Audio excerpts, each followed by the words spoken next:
If you're like most business owners, you wonder why is it that other businesses are ranking at the top and yet your business doesn't seem to even get anywhere near the top in Google's algorithm.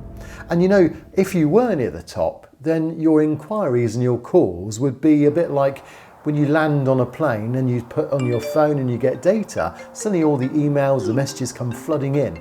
Well, that's what it's like if you are number one. But if you're 10th or 20th or just right down the bottom of the results, you're probably not getting many inquiries, if any at all.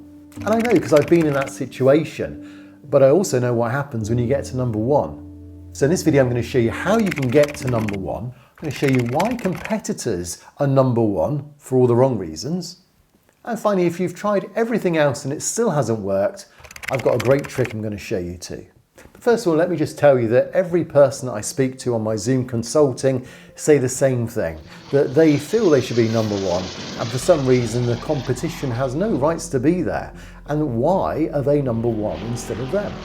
And I'd say it's down to 3 mistakes that they're making and 2 solutions you need to know about. So 3 mistakes, 2 solutions. What are they? Well, the first thing is just they simplify how they think Google works. Google has over 200 things it looks at before it makes a decision as to who's going to be above you and who's below you. So if you think it's about they've got more 5-star reviews than you, then you've missed the point. It's not as simple as that. And that's the first mistake business owners make. The second mistake is not spam fighting.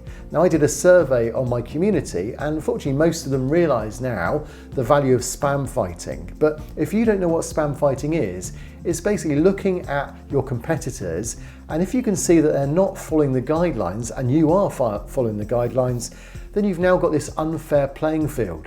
And Google expects you to do something about it as a business owner.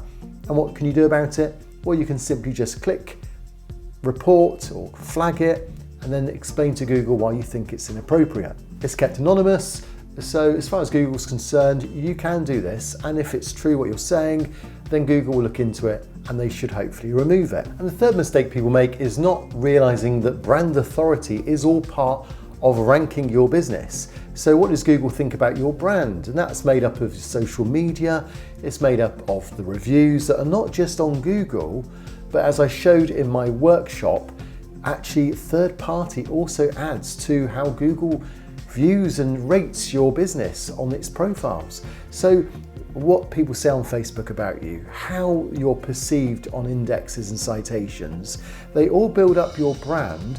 And if then Google trusts your brand and gives it an authority, you'll find that also has a ranking mechanism.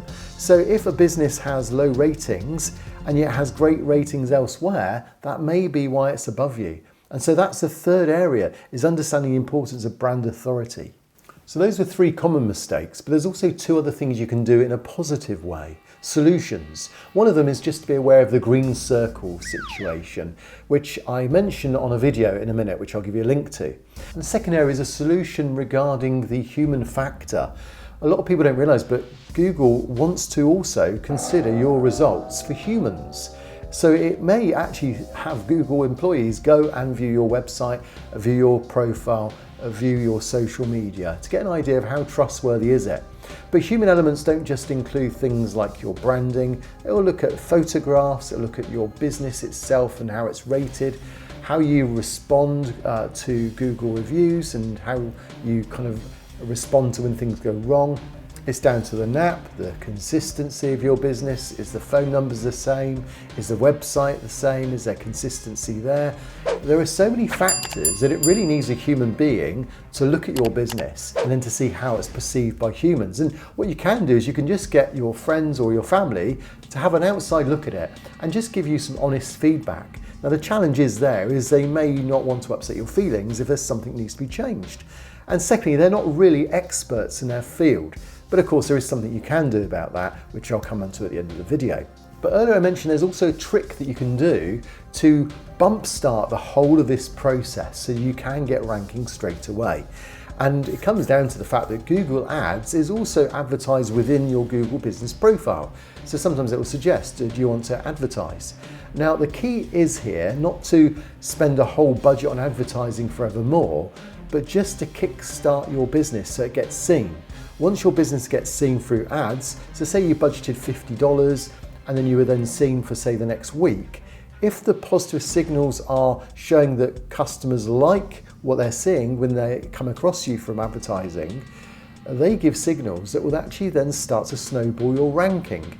And then there's a point where you need to then let go of the Google ads, stop paying. You'll have the free momentum that comes from what you've started off with those ads. But if you want to know how you can get that momentum and then know when to stop it, then there's a free download, which I'll put in the links below, that shows you exactly the whole process to follow as to how Google Ads can start and kickstart your business.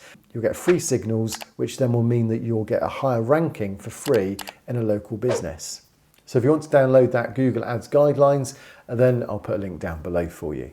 But earlier I said that if you wanted an independent person to analyse your business and see where the branding is right and wrong, see what things need to be improved, and see how it could be perceived by Google itself, then I'm happy to do that for you. So if you go to my website, I'll put a link below, you can book in with me and I will look and I'll give you a bespoke solution that you need for your business.